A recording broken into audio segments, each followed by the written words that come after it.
seriously, hot sauce. I've been eating a lot of hot sauce, a lot of raw peppers and hot sauce.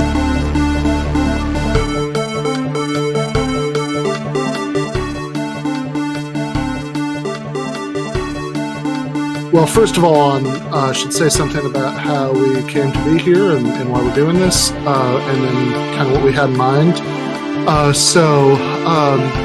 Originally, the idea had come up of me debating somebody else on this topic, and that didn't end up happening. This actually, I think.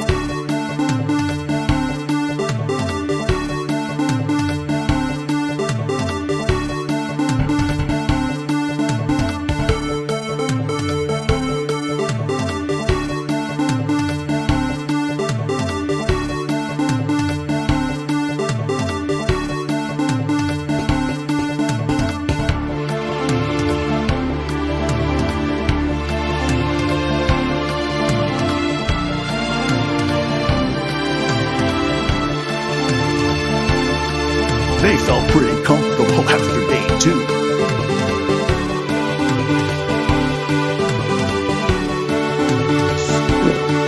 I eat extra sharp, that's what I eat. I eat extra sharp, that's what I eat.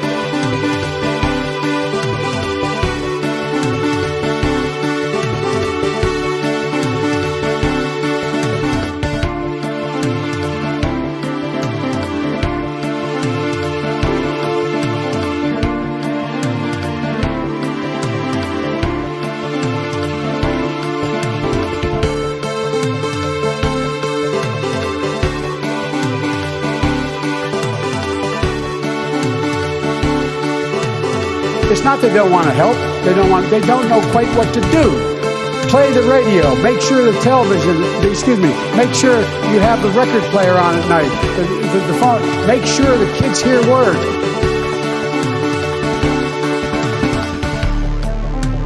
Well, first of all, how we came to be here and why we're doing this had in mind.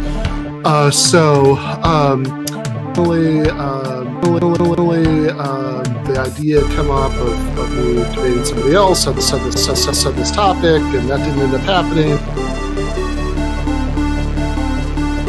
Honestly, Sam, if I could just get this sentence out.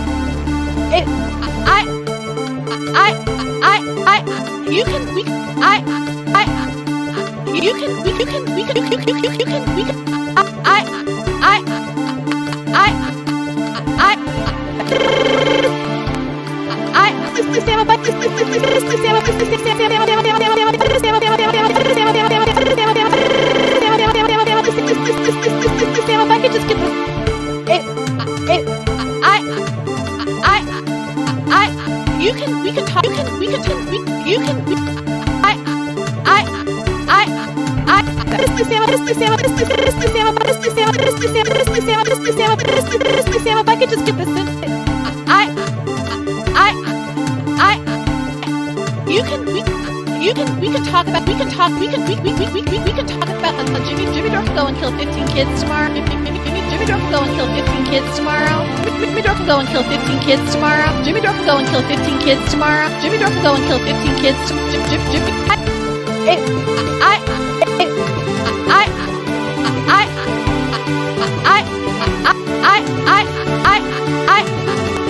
We can talk about Jimmy Dorf go and kill 15 kids tomorrow. Jimmy Dorf will go and Jimmy Dorf will go and kill 15 kids tomorrow. And I still believe in force the vote.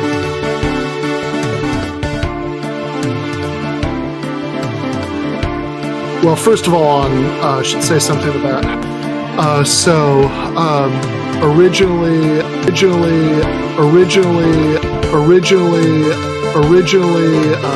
the idea had come up of me debating somebody else on this topic, debating somebody else. The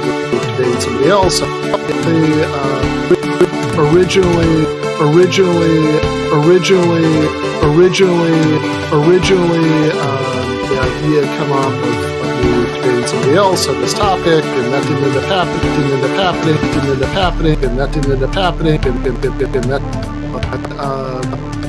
originally the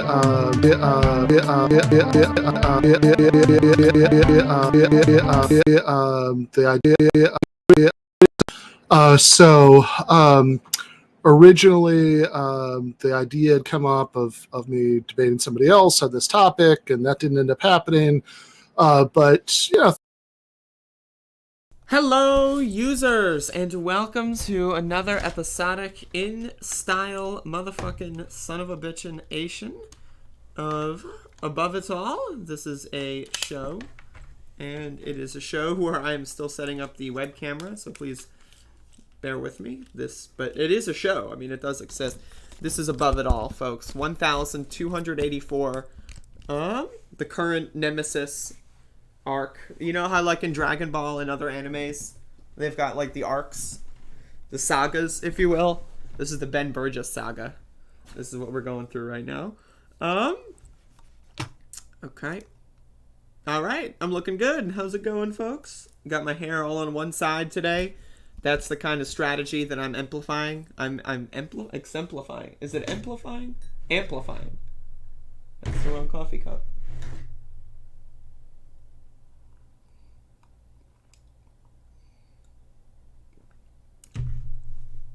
All right, folks. So, first and foremost, I'm really going to need everyone to retweet the motherfucking live stream. Like, it's, you know, come on, folks. Come on, folks.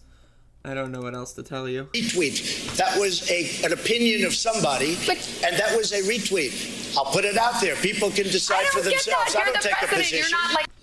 All right. So this is the world. We live in this world. This is the world that, I personally, I live in this world. I don't know about y'all, but I definitely live in this world. And so, yeah, so today's show we're going to be doing the recap, day 101 of the Andrew Brown protests, and then we're going to try to finish the last 25 minutes of the Ben Burgis debate, and then we'll see what David Feldman said after Ben Burgis left the call, because I'm so into this. Like, I'm loving this. Yeah, so let's get into the motherfucking show. So, let me get that.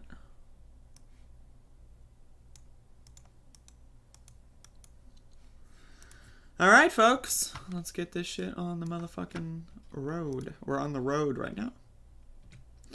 So yesterday was day 101 of protests in the city of Elizabeth City that is held hostage by the county of Pasquotank County over the police assassination of Andrew Brown Jr., a father of 7 who was shot in the back of the head in a vehicle that was moving at approximately 2 miles per hour.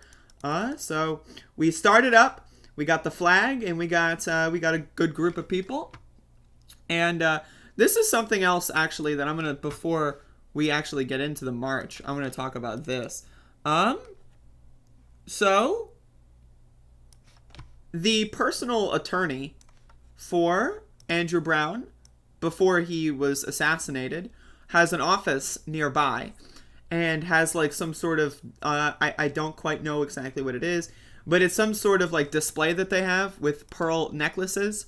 At some point over the course of yesterday morning, someone had vandalized this little monument area, this little ornament area, and made the pearl necklaces wrapped in the shape of nooses.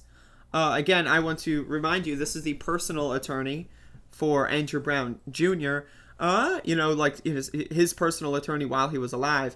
And her office has this little display, and someone vandalized the display by crafting nooses out of the pearl necklaces that she had.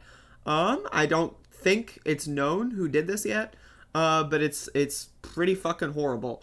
And this just goes to show you what we're up against in this city. Like, we are in the South. Like, this is like, there's a lot of crazy motherfuckers out here, all kinds of crazy motherfuckers. And so I hope that there's some sort of camera footage. I hope that they can figure that out, but that is just absolutely horrifying. And I just wanted to mention that before we get into the march. And so what we did is, we were told that, and then we decided to march. We had decided to march beforehand. But, and so we marched. People were angry. People were, upset by the news of that happening. And so what we did was we decided to go around the block. Once again, we are going to be shifting into a different phase of protesting next week. Yesterday was day 101. The day before was day 100. And so therefore, we are in a situation where we are like entering a new phase. What we're doing right now is we're trying to find a way to keep the ball rolling. Some people have suggested that we stop doing daily protests and instead do semi-daily or weekly or, like bi-weekly, that is to say 2 times a week, protests. And so that's very possible. But we'll see how this goes. I personally am in the camp where I'd prefer to be out every day. That's just my preference, but, not everyone has that preference. And so, but we'll see how it goes. Again, it's another thing where when you're marching 100 days in a row, sometimes you got to take a break. And so there's a very solid group of core protesters that have been out every single day, myself included. And so, it's possible that there will be a break. I personally am against that, but, it depends on what the group decides to do. And so, so we marched around Main Street, Colonial Avenue. And so next week we're going to be gearing up. We're going to be changing up the routes a little bit. We are going to be going to the county commissioner meeting on Monday, to my understanding. And we are going to ask them, hey, so last time we had a meeting 3 weeks ago, you said the monument would be gone by the end of next week. Well, the end of next week was not last Friday, but it was the Friday beforehand, if I forgot. Yes, so not yesterday, but the last Friday beforehand. And so, I got some gum here, as you can see in the footage. And so we're going to be questioning why they haven't removed the monument that they spent $28,000 of taxpayer money on. Why it's not gone? Why is it still there? And so that's what we're going to ask. There's also some other stuff that they're going to talk about as well. But that's going to be my question. That's what I'm curious about. And so we got back to Colonial Avenue, and that was the march. And then we, talked a little bit more about the plans for next week and all that kind of stuff. So day 101, pretty good, pretty chill. And again, we're gearing up for the next phase of protesting and the next phase of the movement in Elizabeth City. And we'll see how it goes.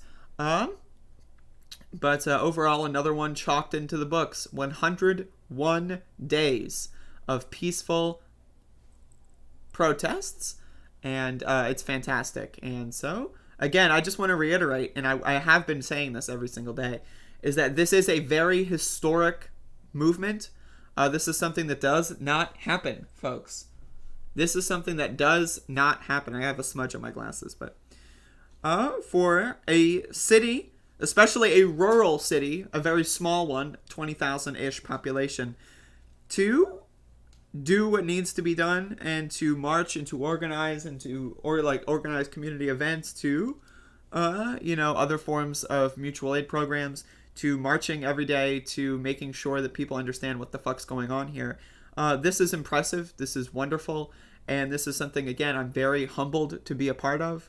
And, every single person that participates in this movement is a very brave person. And, it's one of those things where, there's so much going on. So many people are getting hit with so many different things. There's a lot going on. People are very stressed. But we're, at the end of the day, making progress, slowly but surely, one step at a time. And, it's again, extremely impressive. And, yeah, shout outs to Elizabeth City. Absolutely. Absolutely.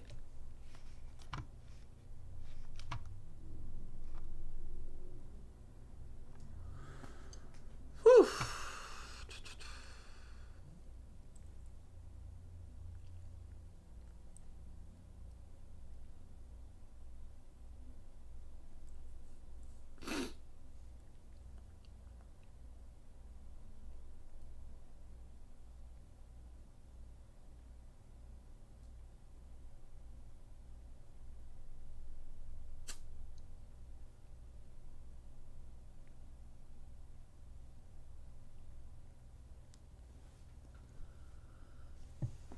All right.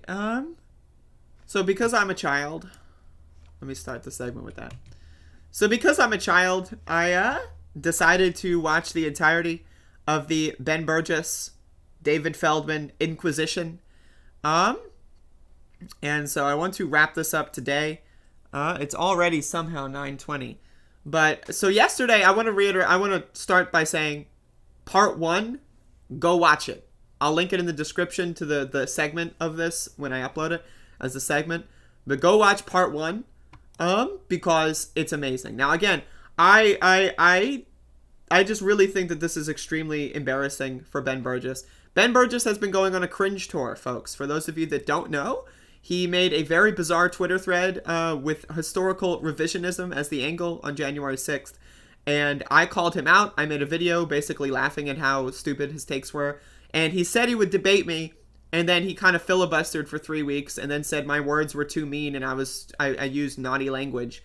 And so he found someone else to debate, Erin Green, and she destroyed him. So that was 0 for 1. And then Ben Burgis went, was it the same day or the day after? I don't know. He went on David Feldman's show and also got steamrolled, like destroyed, like straight up, like just like steam pressed, like thrown into a waffle iron. This motherfucker got owned so hard. So Ben Burgis is 0 for 2.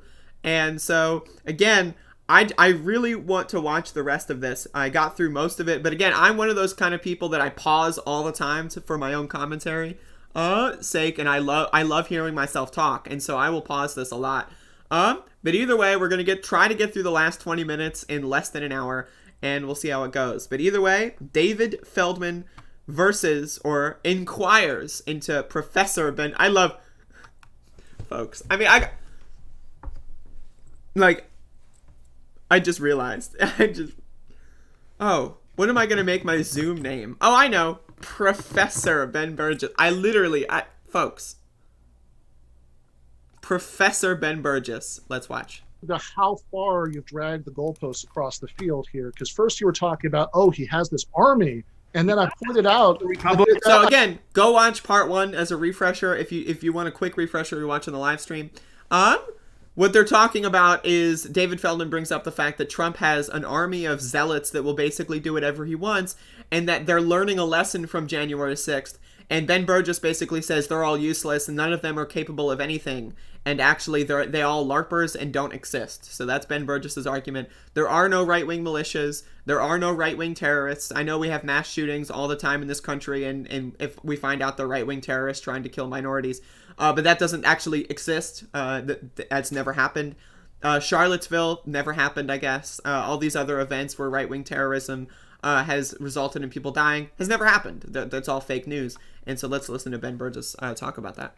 I pointed out that the army is almost unimaginably pathetic. No, a few hundred people. And now you're shifting from talking about the army to talk. So again, Ben Burgis thinks there's only a couple hundred right-wing terrorists in the entire country.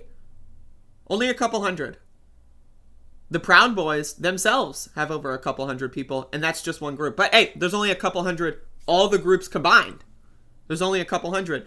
What about Patriot Prayer, Patriot Front? You know, what about all these other groups like the Base? What about the Boogaloo Boys? What about all these other right-wing terrorist groups? They don't exist. And if they do exist, there's like 12 of them, and they're all boomers. They're totally not ex-military. They're totally not like well-trained. Those people that tried to snatch the governor of Michigan.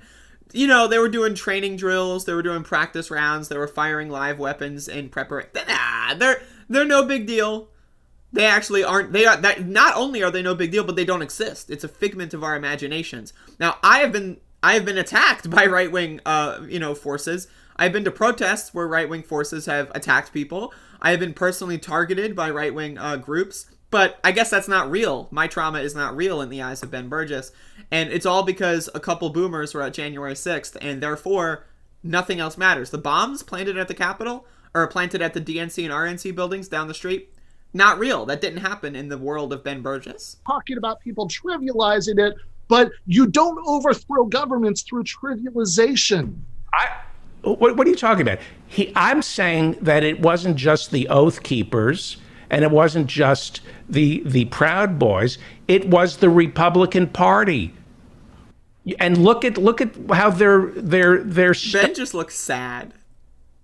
Like, hold up, I gotta take a fucking screenshot of this. Like, that's just like, he looks unimaginably sad. Like, he just look, and I love that his shirt has dead on it in that instance. Like, because his soul looks like he's dead. Like, he literally, like, his eyes look like the soul that he once had has left his body and is just somewhere else right now. But, like, he just looks, and again, I want to say this. Like, I want to reiterate, I do not hate Ben Burgis. I have one of his books. It's upside down right now because, you know, the same way that because I don't like America, I will flip the American flag upside down. It's totally not because I grabbed it and it just happened to be upside down. But this is my take on Ben Burgis. But again, I don't hate him. I'm not a hater. I'm not like, Ben's a fascist Nazi. I just think he's stupid. I think he's lost the plot, and I think he's being dumb. I think he is obsessed with something that not only does not warrant an obsession, but does not even really, it's not congruent with reality. And I think it's causing him to go down a pipeline, a rabbit hole of cringe. Again, Ben Burgis thinks that I am too mean to be in the respectable realm of debate. Yet Glenn Greenwald, who has millions of followers, who goes on transphobic rants talking about how trans people are brutal, like, you know, beasts that will attack, like, young women or some shit. And, you know, he's afraid of bisexual people, Glenn Greenwald. He says, you're not really bi unless you're married to two people that are of, you know, the different genders or whatever, because he doesn't believe in non-binary people either. Like, Glenn Greenwald's a total freak. And Ben Burgis thinks that Glenn Greenwald is more within the realm of respectability than me, which is somehow, that's shocking. But either way, I just want to say, like, what is going on in this guy's brain? I don't know. Stonewalling this investigation. Yes, because congressional investigations in general, I think there are 2 or 3 exceptions. Maybe the Church Committee, the committee that drafted the articles of impeachment against Nixon, maybe 1 or 2 others. Congressional investigations are about rhetorical point scoring and very little else. Whether it's Benghazi or whether it's this. So of course, if the people who are point scoring are trying to make you look bad, then you're going to stonewall it, whichever foot the shoe happens to be on at any given time. That's what all of those memes of Hillary Clinton looking bored, you know, at the Benghazi hearings were about that. But I would submit that there is a night and day difference between being part of an army that is ready to take up arms for the purpose of trying to overthrow the most powerful government that's ever existed and stonewalling or trivializing or any of these things. I don't think the one question is relevant to the other. It's very much because you don't see the threat. I didn't storm the beaches of Normandy. Let's say I was whatever, but I was rooting. I was giving succor. I would have victory gardens. I would support D-Day. You have about what, 7? Well, if D-Day was stormed by 800 mostly unarmed people, then it wouldn't matter if a billion people, it wouldn't matter if 10 billion people had victory gardens and were hypothetically prepared to cheer it on. You need to have an actual army. There's no army in this. How many people did it take to kill Kennedy? You don't need 100. How many people of the 75? Why is killing Kennedy relevant here? Because you don't need 500,000 people. Yes, if the goal is to assassinate one person, you don't. If the goal is to overthrow a government, you absolutely do. And of the 75 million people who voted for Trump, how many of them sympathized with the people who stormed the Capitol? What percentage? What percentage of them were rooting for that? I have no idea. I love David Feldman. Like, I just want to say, God bless David Feldman. Like, I just have to say, and I said that to him yesterday. But like I love his like matter of fact questions that are like extremely relevant, and then he has that percentage. What percentage of them were rooting for that? His look of disapproval, like he's upset that like his child like, you know, got wrapped within like the non-cool kids crowd or something. Like, it's just, he looks so like disapprovingly at Ben Burgis, which again I just love that he's wearing that fucking shirt that says dead on it, because it's so funny. But again, okay, there have been polls that have said around half of Republicans think that January 6th was cool and no big deal. All right. 75 million people voted for Donald Trump. What's half of that? Anyone? Like, what, 37 million? Okay, so 37 million people are at least sympathetic? That's weird! That's a lot of people! You might be thinking, oh, it's only 10% of the country. What was the percentage of the population that overthrew the king of England in the revolution? Right. Okay. So if we've got 10% of the country that is at least sympathetic, and we've got, a good fraction of those people that, are gun nuts and take up arms, that's not good. That's not good. It's just not good, folks. I have no idea. Neither do you. I don't care. Really? I would, because that's how governments get overthrown. When there's one party that doesn't resort to election, when they realize that they can't win at the ballot box and they can't win in the courtrooms, they storm the building. What percentage? But you're going from a party storming it to you're switching back and forth from 800 people, which wouldn't be a big demonstration in Lansing, Michigan. They are part of a larger movement that doesn't. The idea that Ben Burgis is so wrapped up in his terminally online fucking cringe tour that he does not understand the threat of right-wing violence at all. And again, he spent most of this debate, go watch part 1 of my debate review. He spent most of this conversation talking about how Black Lives Matter quote-unquote riots are worse than January 6th. He lied and said that Black Lives Matter demonstrators used mortars. Mortars. Ben Burgis said that a couple of teenagers that are upset that police keep killing black people for no reason, he said they used mortars. Military fucking weapons of mass destruction that can, wipe out cities. He just said, oh yeah, they were using mortars. What? What? Black Lives Matter rioters used mortars? What does that sound like? It sounds straight out of, Andy Ngo's mouth. It's ridiculous. This motherfucker has lost the plot. Doesn't recognize Joe Biden as our president, that thinks the election was stolen. You have at least 50 million voters in this country. There's certainly been some elections in the past that I thought were stolen, and so did you. Yeah, but I stormed the Capitol. Yes, but neither did they. You're talking about, you're talking about 800 people who did. Do you think that in 2000, if there were 800 people who could have, who were in some position to, that you couldn't have found 800 people in the entire country who were willing to do that? The Republican Party, the Brooks Brothers riot, when they were counting the Chads. Yes, the Republican Party had a mini Brooks Brother riot when they were counting Chads. And that they got away with. Nobody was arrested. And I'm telling you, your failure to see that there is an undercurrent in this country that supports the people who stormed the Capitol. It's not just them. It is millions and millions of armed racists. Again, David Feldman's point is so important. January 6th happened. Some people are getting slaps on the wrist, 8 months in jail, right? Imagine what's going to happen if Trump runs for president again. Now, it might not even last that long until they do another attempt. But let's say Trump runs for president again and loses again, because he lost in 2020, like a loser, because he's a loser. But let's say he loses in 2024. And let's say he does the same playbook. What's there going to be to prevent a January 6th 2? And they've had 4 years to prepare, and they know that they're going to get away with it. They know the cops will be on their side. They learn lessons. What doesn't Ben Burgis understand about this?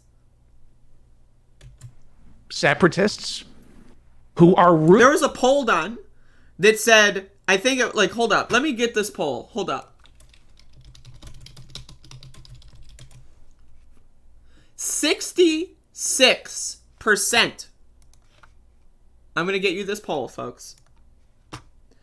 66% of Southern Republicans are in favor of seceding from the United States.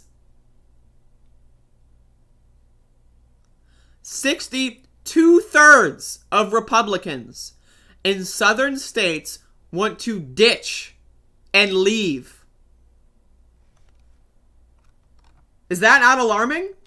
And maybe I should just do a whole segment on this. But is that not alarming to you? Wait a second. You think there are millions of armed separatists in the United States? I just want to make sure I heard that right. There are millions of people who are armed, who tend to be racists. Okay, but that's a pretty different claim. Do you think there are millions of armed separatists as opposed to hundreds? Do you think there are millions? What is 66% of 75 million? Well, let's look at the southern states. So let's look at like half of that. So let's look at 30 million. What is 66% of 30 million? Hello? Let's pretend that the southern states only have 20 million people. Let's pretend they have 10 million people. What is 66% of 10 million? That want to leave the United States. They want to get the fuck out. They want to secede and make their own ethno-state. Nah. It's only a couple hundred. It's only like 10 boomers. You want separatists? Okay. Hey Jan. My schedule is starting to free up a little bit more. So feel free to send me another email because I must have missed it. Send me another email. Because I've been a little busy lately, but send me another email and I'll get back to you. I will, for the sake of this argument, I will retract that because that's not germane to the conversation. Well, I mean, it is if we're talking about scales of threat. Was President Trump happy or upset by those people? Well, I already said he egged them on. That was one of the first things I said in the beginning of the conversation. This reminds me of nothing so much as being told about how many Muslims in different countries were happy about 9/11 happening because they resented the United States. And I would say that the thoughts in people's heads do not by themselves add up to a threat of overthrowing the government. And if we're Did you see that? Like what he just did? What the fuck is going on? He just compared right-wingers. 66% of Southern Republicans want to secede from the United States, right? 50%-ish believe that the election was stolen, right? He just compared that to Muslims who don't like America. People, right, that are overseas and live in other countries who don't like America have a reason not to like America that's pretty good. It's because America keeps killing them and their family members and their friends and destroying their cities and destroying their fucking culture. That's a good reason not to like America. What is the reason for 66% of Southern Republicans to not like America? Because they're buying into conspiracy theories that have been proven false time and time again? To compare those things requires a degree of stupidity that is just impossible to measure. It's like a black hole of dumb garbage. What the fuck is he doing? What is this? What? What? Let me rewind a little bit. Because they resented the United States. And I would say that the thoughts in people's heads do not by themselves add up to a threat of overthrowing the government. And if we're going to be realistic about threats, we don't want to downplay them. We also don't want to upplay them. Then I would say by any objective metric, just like Bush and Cheney and Ashcroft and Rumsfeld, I would actually say you should upplay threats.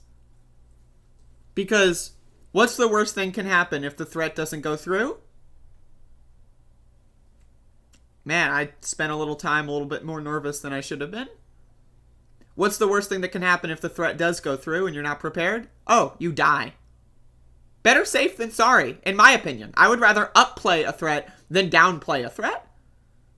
And again, the focus on, oh, we're not upplaying, we're not downplaying, we're trying to meet the perfect... There is no perfect fucking line of thought. And whatever Ben Burgis is spewing certainly is not it. It's certainly not it. Okay? So if you're trying to find the perfect analysis, this isn't math, motherfucker. There isn't a perfect analysis. Words have different meanings to different people. Threats have different meanings to different people. Like, there is no perfect analysis. You cannot logic your way into this scenario or out of this scenario because this isn't math. This isn't like a jigsaw puzzle where there's like one solution. A vastly greater threat to Americans after 9/11 than Al-Qaeda was, even though Al-Qaeda did kill 3,000 people. I'd say that an expansion of the security state, setting precedents, for crackdowns, an expanded focus on domestic extremists, which is absolutely the agenda of those hearings right now, is a much greater threat to democracy, to the left, than a relative handful of lunatics, at the Capitol. Overthrowing the results of a presidential election. But there was never any chance of them overthrowing those. That was never in the cards. It was. In 2000, Al Gore won the popular vote. He won the Electoral College. They stopped the counting process in one state so that George Bush would somehow be declared the victor. The Supreme Court picked the president and then said, sorry, don't ever reference this case again. This is a one-off. Al Gore was the rightful 43rd president of the United States of America. Instead, like a beta male, he decided not to fight it at all when he was in his full right to fight that shit. And in their process of not fighting it and downplaying the threat, we got the fucking 8 years of the hell on earth that was the Bush administration. So Trump, let's assume Trump was a little closer and a little more states, and let's assume Trump was a little bit better about how he did things, he would still be president right now. Right? There's a lot of almosts in there's just a lot of almosts that resulted in Biden actually making it to the presidency. And thank God he did. But the idea that Ben is saying something's impossible when it's already happened, to me, is astounding. Look at the Georgia phone call. Do you all remember the Georgia phone call? Do you remember that? We just forgot about that because it leaked 3 days before January 6th. I want to play you a clip from the Georgia phone call to show you just how ridiculous and how much of a conspiracy theorist Donald Trump is. They went to the table with the black robe, the black shield, and they pulled out the votes. They went to the tables with the black robe and the black shield. What the fuck? Y'all, if y'all want to go back in time and watch my live stream, I watched the entirety of the Trump Georgia call on stream. When this motherfucker said the black robe and the black shield, I died. I died and was reborn a new person because it was so funny.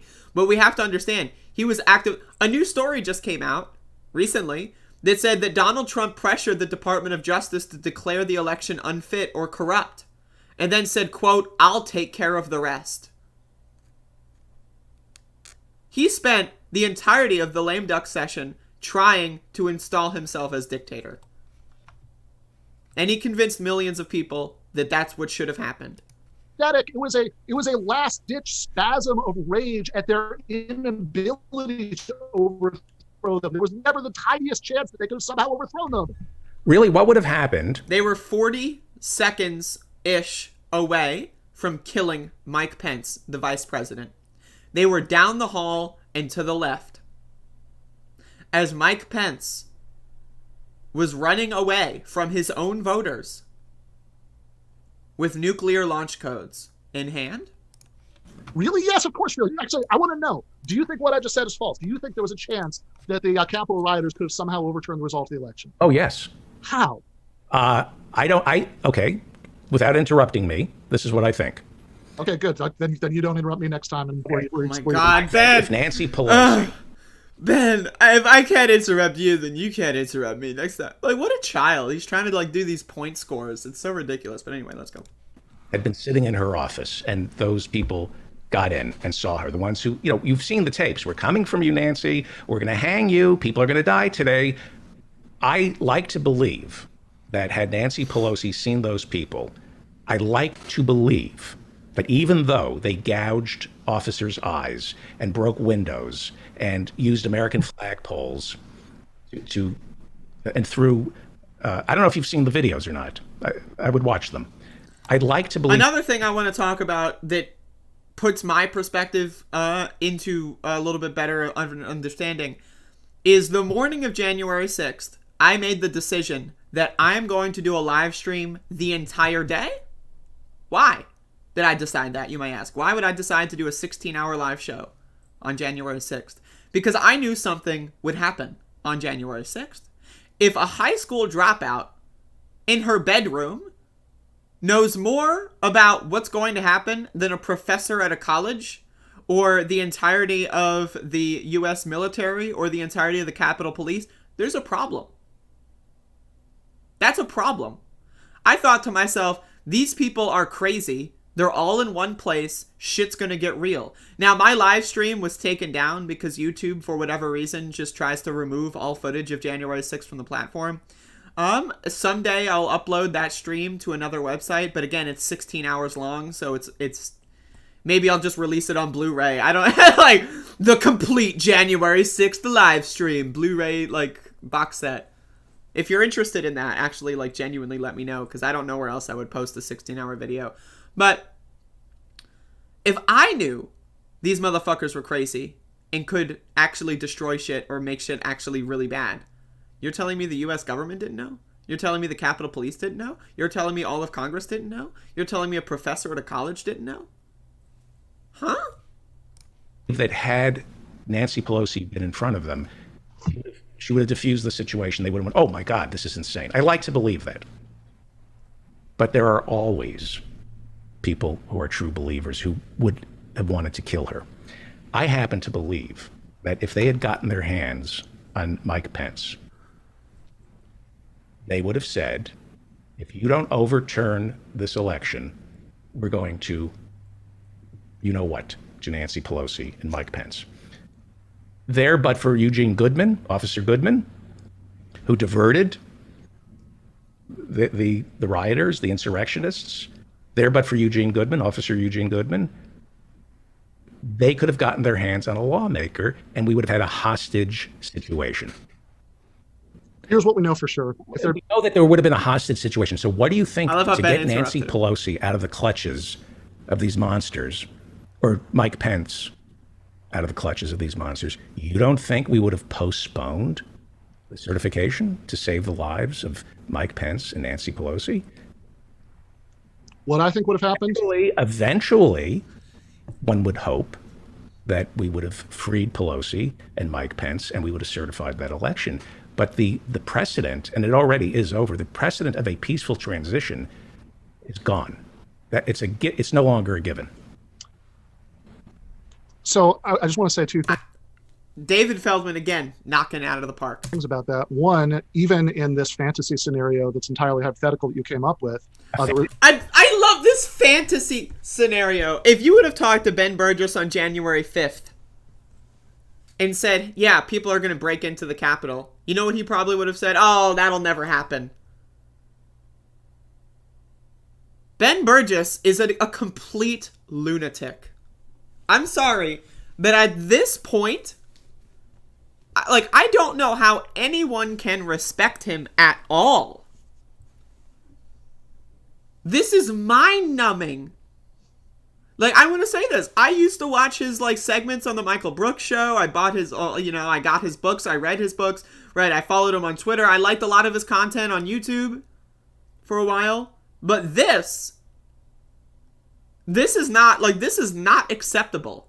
And we need to draw a line on what is acceptable to call yourself a leftist and while believing. We rightfully say that Jimmy Dore is not a leftist because he doesn't believe in the principles of organizing, socialism. He doesn't believe in leftist ideology. He just screams about Medicare for all and force the vote to get subscribers on YouTube. We can all understand he's not a leftist. We can all understand that Joe Biden is not a leftist because he is a neoliberal shill. He's racist. Look at the eviction moratorium that just expired. Where do we draw the line on people like Ben Burgis? Because honestly, I'm drawing the line here. The result was not that the election was overturned. By the time you were done with your scenario, you admitted that, yeah, that would not have actually meant the election was overturned. It would have delayed it by a day or two. It would not have overturned the election. Oh, I don't. That's what you just said. I don't know. Right? Ben Burgis just over his head didn't understand a word David Feldman said. By the way, David Feldman freeze frame. Someone grab. In fact, I'm gonna grab that. That's amazing. But the whole point is, let's say the certification was delayed. Then what? We've never been in that situation. It's a constitutional crisis. At that point, anything can happen.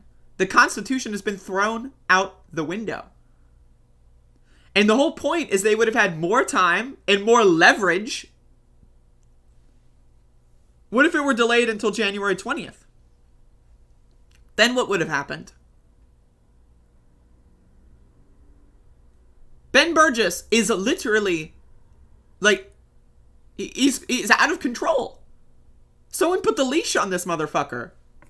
Like I think it just I can't. I think you were trying to game it out in an honest way, and at the end of doing so, you admitted that even in that scenario, the election would not have overturned. The other thing I want to say At is, what cost? At what? so you just got upset at me for interrupting you. The other thing I was going to say is that one thing that I am 100% sure about in that situation, that that somebody was taken hostage, that a lawmaker was taken hostage. Something I'm 100% sure about is by the end of that, every single one of those people would have been massacred by Capitol Police, including they would be dead, including whoever was taken hostage. Whether that would have happened, whether they would have managed to extricate them or not, I'm saying that in any scenario where there was actual violence against a member of Congress, all of those people would be dead, and I think you know that. So what? I think, well, so what is that is that we're talking about whether there was ever any possibility that this is something that could have overturned the result of the election, that this could have been like a successful coup. And I'm saying 80% of police voted for Donald Trump. The leader of the National Guard delayed their response by 3 hours, proving that they had a hand and could do whatever they wanted. But again, 80% of police voted for Donald Trump. You're telling me that police would have all unilaterally decided to do their job? I don't buy that. I don't buy that for a second. I don't buy for a goddamn second that Capitol Police would have done their job. Let's say Nancy Pelosi, Mike Pence, let's say AOC, a couple other people were held hostage.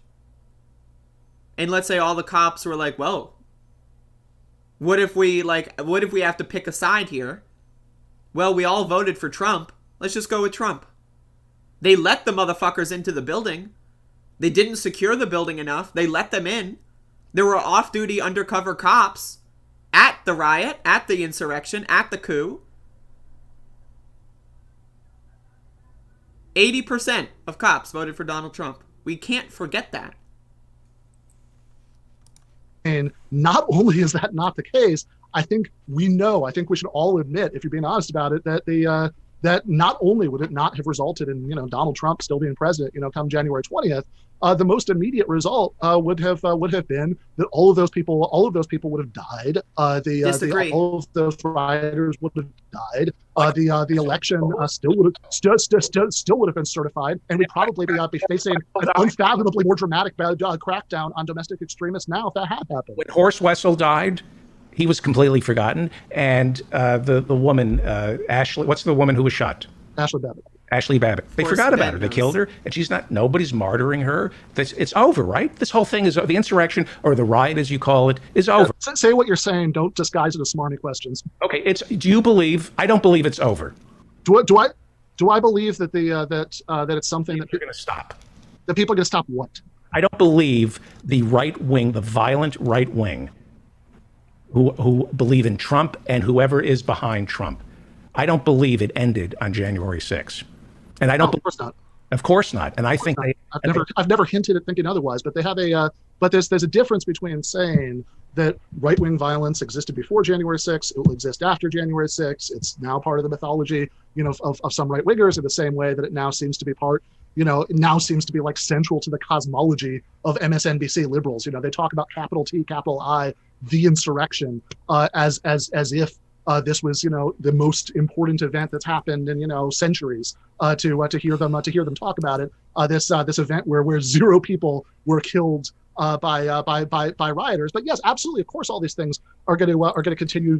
The emphasis on 0 people were killed by rioters is so ridiculous because it hinges on a word that it's not math. I would say if you take, amphetamines and you have a heart attack, if you were just like if you were walking down the sidewalk and you overdosed, you'd have a higher chance of having your life saved because of, someone calling an ambulance, someone helping you. But if you have an overdose at an insurrection attempt, right, where no one cares about you, you die because of the insurrection, right? You were killed by the sheer fact that the insurrection happened, right? The people that died that day were killed by the insurrectionists, because if they were not there, if the insurrection did not happen, they would still be alive. Therefore, they were killed by the quote-unquote rioters. It's not that fucking hard. It's not. In fact, the guy's a fucking moron. Continue to exist. Of course, Trumpism would have continued to exist with or without January 6th. Of course, right-wing political violence will continue to exist with or without January 6th. But that's like saying, did Al-Qaeda continue to exist after 9/11? Yeah, it did, right? Were there going to be other terrorist attacks as there have been over the years? Yeah, there were. But was Al-Qaeda the profound threat that it was inflated into, or was the cure worse than the disease? And that's the same question in this case. That's a separate track. Let me ask you the last question. I'm going to give you this argument because you're my guest. Okay? You won the argument because I want you to come back. My last question on Give Them an Inquisition. Sure. Let's do it. How upset were you about January 6th? Did you believe? Now, here, this is what I think is going on the dirtbag left. For the record, I have no idea what that expression means, but go on. What it was. By modeling the behavior. You never. Okay. There are people, there is an impulse in everyone who looked at January 6th and said, you know what? I don't approve of, I'm talking about people on our side. I don't approve of violence. I don't like the people who stormed the Capitol, but I also don't like Pelosi. I don't like Schumer. It's good that they should feel the way we feel. Let them know what it's like to have the sheriff kicking down our door to evict us. They don't answer our calls. They don't read our emails. This is what happens, and a pox on everybody. If I know that that's a bad feeling to have, but I know there's a tiny part of me that felt that because I don't like Pelosi. I don't like the Democrats. Okay.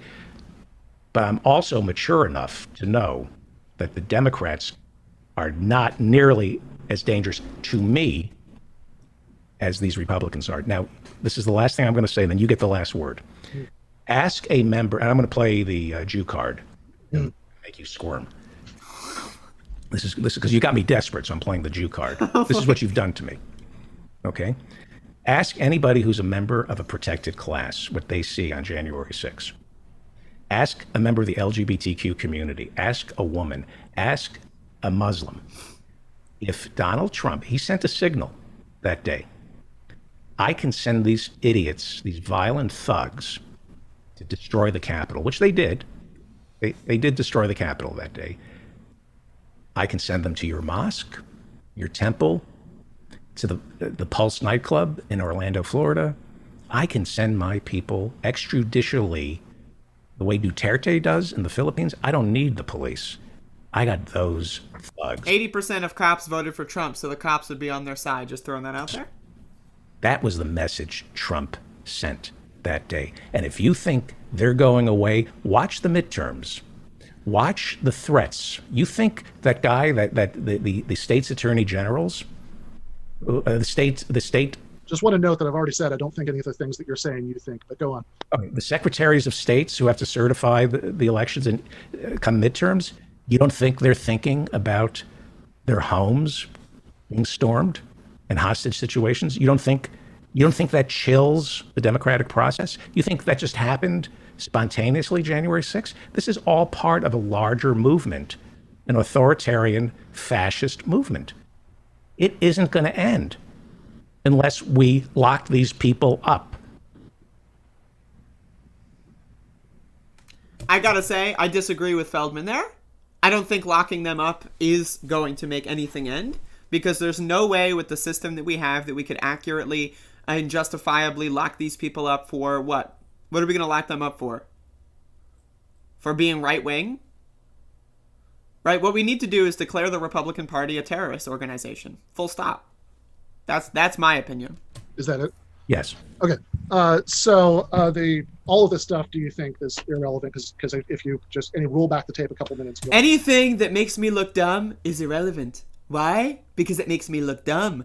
If you say something that completely destroys my entire arguments, then it doesn't matter. It doesn't matter what your argument is, Because it's irrelevant. The only thing that's relevant is the mathematical definition of the word killed, which, by the way, does not exist, but that doesn't matter because it's irrelevant. The only relevant thing in the entire world is my opinion on what the word killed means. Nothing else matters. I'm Ben Burgis. I think most of the things that you started with, do you think? But as to how did I feel on January 6th, horrified. I mean, I think that Clearly that's certainly my reaction. Clearly not. You can watch me react to it in real time on YouTube, but YouTube actually took that down as part of the explosion of tech censorship following January 6th, which is one small taste of why it is so profoundly dangerous. Reminder, if anyone wants me to release the January 6th stream on Blu-ray, let me know. I will actually do that because it sounds really funny and people would buy it and I could get money. For us to get obsessed with the sort of red versus blue games about this and take our eyes off the ball of increased state repression, which is objectively the most important issue. But yeah, I was horrified by it. I mean, somewhat less as time went on, and a lot of the things that we were told on the day and in the subsequent days turned out not to be true. That the coroner debunked claim after claim after claim that was initially made. That the charging documents didn't include a lot of the things that we were originally told happened, etc. But yes, still, I still think that even if it was overstated, that I thought, because most of the initial reports were talking as if everybody was armed, the Sicknick thing turned out not to be true, the zip tie thing turned out to be not to be true, etc. So all of that definitely decreases it. But yes, I mean I was horrified by it initially, and even if in some respects it turns out certain aspects. Why are you giving Burgess the Trump voice? You know why. Overhyped. I'm still disgusted by it. Looking back on it, I don't recognize my psychology in that description of the dirtbag left, whatever that is. Do I think that Trumpism is going away? Of course not.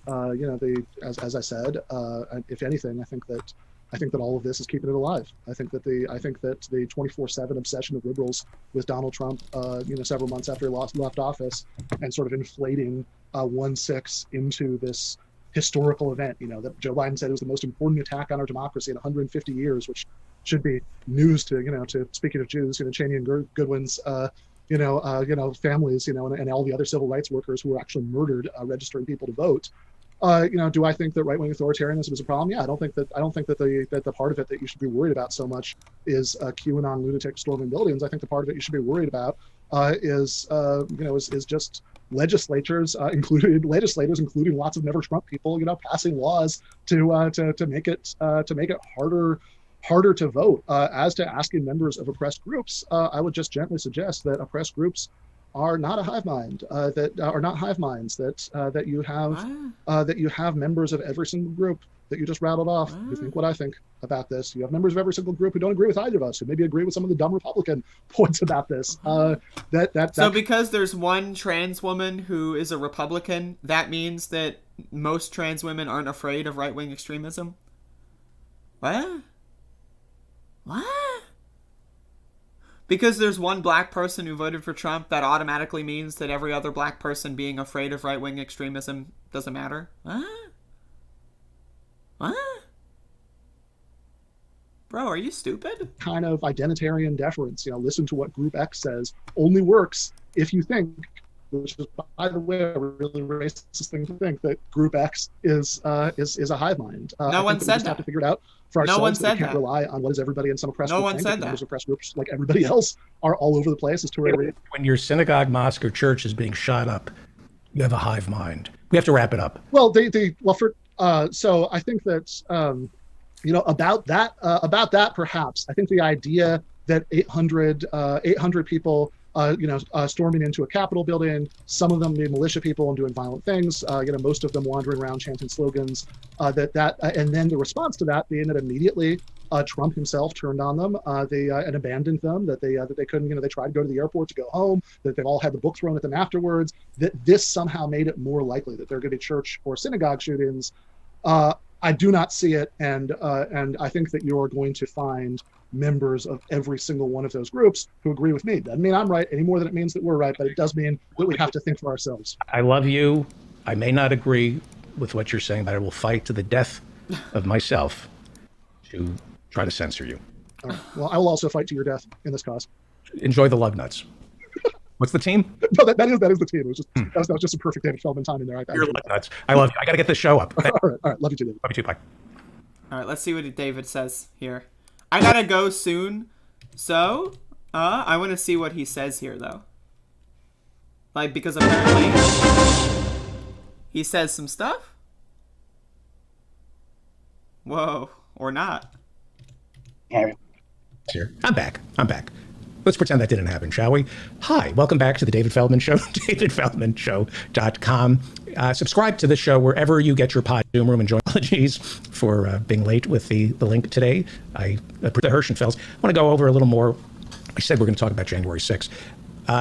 Mo Brooks is a Republican congressman from Alabama's 5th congressional district, and he is being sued by the Democrats. He's being sued by Congressman Eric Swalwell. He ran for president, if you remember, in 2020. Swalwell is accusing Mo Brooks of inciting violence on January 6th. Swalwell claims that when Mo Brooks stood at the ellipse before Donald Trump went on stage, when Congressman Mo Brooks screamed, "Today is the day we start taking down names and kicking ass," he was, according to this lawsuit, he was inciting violence against the Capitol. There's this thing called the Westfall Act that Donald Trump invoked when he was being sued for defamation by E. Jean Carroll. This is the woman who was raped by Donald Trump in Bergdorf Goodman, and there's a statute of limitations on the rape, so E. Jean Carroll sued Trump for defamation, and the Justice Department invoked the Westfall Act, saying that you cannot sue a government official when they are doing something in the service of the government. And so the Justice Department refused to let that case go forward. They did rule, surprisingly,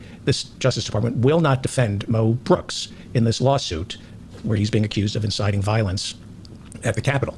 Well, Mo Brooks gave an interview, Congressman Mo Brooks gave an interview with Slate, and it came out today that before he went up and spoke on January 6th, he put on body armor. He told Slate magazine that on January 5th, he was tipped off that something was about to go down. He was told that there were many risks to expect leading up to the speech. He told Slate, "I was warned on Monday, January 4th, that there might be risks associated with the next few days. And as a consequence," he goes on to say, "of those warnings, I did not go to my condo. Instead, I slept on the floor of my office. And when I gave my speech at the ellipse, I was wearing body armor. That's why I was wearing that nice little windbreaker to cover up the body armor." This wasn't a riot. This was a planned insurrection. This was planned, and the people who stood on the ellipse threw a lit match onto that gasoline. They knew those rags were filled with kerosene, and that speech that Trump gave, he threw a lit match onto those people, and they erupted. We'll get to that in a second. I also want you to know that the U.S. Capitol Police at the last minute have backed down.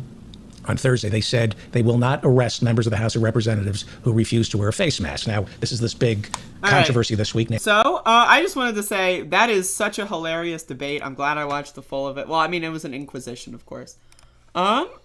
Incredible. Ben Burgis has lost the plot. I really have to say. Now, if Ben Burgis wants to apologize, right, if he wants to say, "Wow, I was dumb as a shit fuck," then I'll accept that. But until then, this motherfucker has lost the plot. Maxie! My dog is having nightmares. Until then, he's probably thinking about January 6th. Until then, Ben has lost the plot. I don't know what the fuck is going on here. And, you know, we really need to look at everything he says with a very large question mark because of this behavior. And he needs to stop it as soon as possible. And again, I don't think it's useful to call Ben Burgis a Nazi because he is in effort supporting Nazis. I think centrists historically have supported Nazis, but aren't Nazis themselves. And that it's an important distinction to say that someone is so dumb that they are supporting Nazism while claiming to not support Nazism. There is a very important distinction there. And so it really needs to be understood. I do not think Ben Burgis is a Nazi or a fascist infiltrator. I think he's just a fucking moron. I think he has nefarious incentives in the form of he wants to be contrarian for the sake of gaining views. He wants to have like he literally is going on a cringe tour for the sake of viewership. He wants money. He wants super chats. That's why he does these debates where he asks for super chat questions, right? It's all a big money tour. Now, again, you can disagree with that. If Ben Burgis watches this and he thinks that what I'm saying is sacrilege, fair point. I mean, obviously that's what you would be saying, and I would love to have this conversation. But the guy's just lost the plot. He is no longer at this point useful to accomplish or to gain left-wing goals. he is at this point more useful for right-wing propaganda. He thinks Glenn Greenwald is a better leftist than myself. That's what he thinks. So, I mean, again, I have no interest in what Ben has to say on anything at this point. Until he recognizes how wrong he is on something like this, I see everything he says in a different light. Because, again, what's important here, a very important thing when it comes to anyone, especially political commentators online, is being able to admit when they're wrong.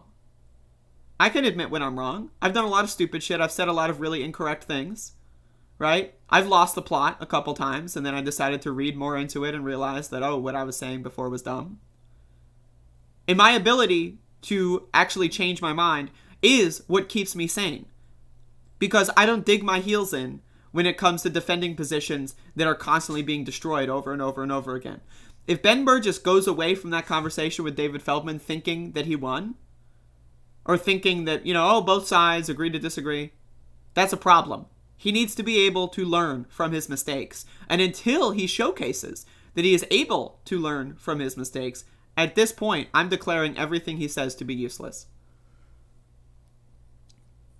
And if he truly internally knows what he is saying is horrible information and garbage, yet he is afraid to apologize, yet he is afraid to change his mind, and instead wants to kind of use these, like, swimming through, like, the get out of jail free cards Sam Harris style, that's a bigger problem. He needs to own up to it. This is a very large problem. I don't hate Ben Burgis. I don't know why I have to say that, or I don't know why I feel compelled to say that, but I do. This guy really needs to apologize for this shit, because this is some horrible stuff that he's doing. The Twitter thread was bad enough. I made a video about the Twitter thread. Now, again, am I going to claim single-handing responsibility for this cringe tour? Yes, I am. Because it was my video that prompted him to say this. We came to be here and why we're doing this, and then kind of what we had in mind.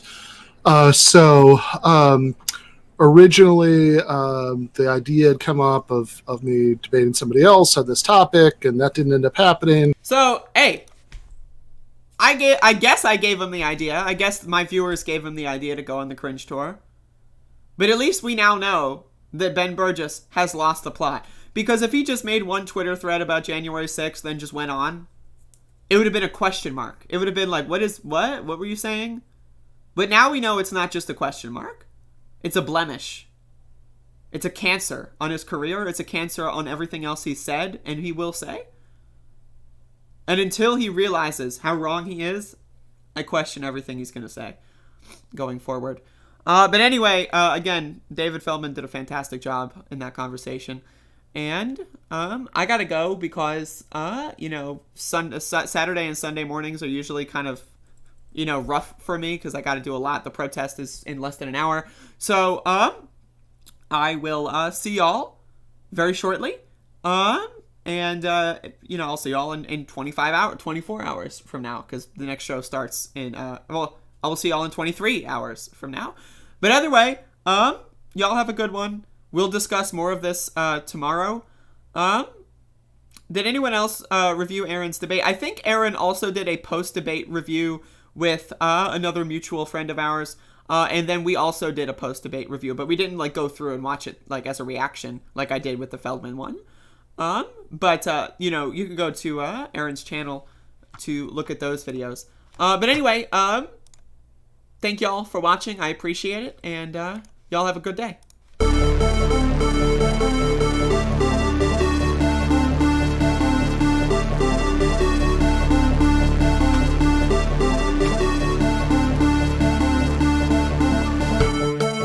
Well, first of all, I should say something about how we came to be here and why we're doing this, and then kind of what we had in mind. Originally, the idea had come up of me debating somebody else on this topic, and that didn't end up happening. This actually slowly, the idea had come up of me debating somebody else on this topic, and that didn't end up happening. So notice something. I defended him on his bad joke because I have standards and I have principles.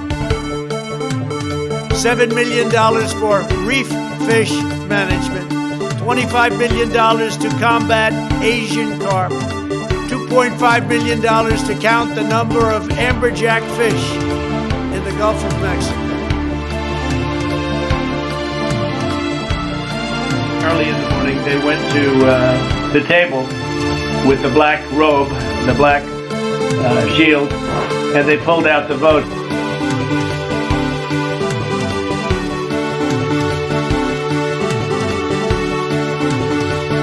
All of a sudden, we can't talk about Neanderthal DNA anymore. No, seriously, hot sauce. I've been eating a lot of hot sauce, a lot of raw peppers and hot sauce. And by the way, I don't think that's some grand conspiracy. I think this is sort of what power is. I mean this at a sort of high level.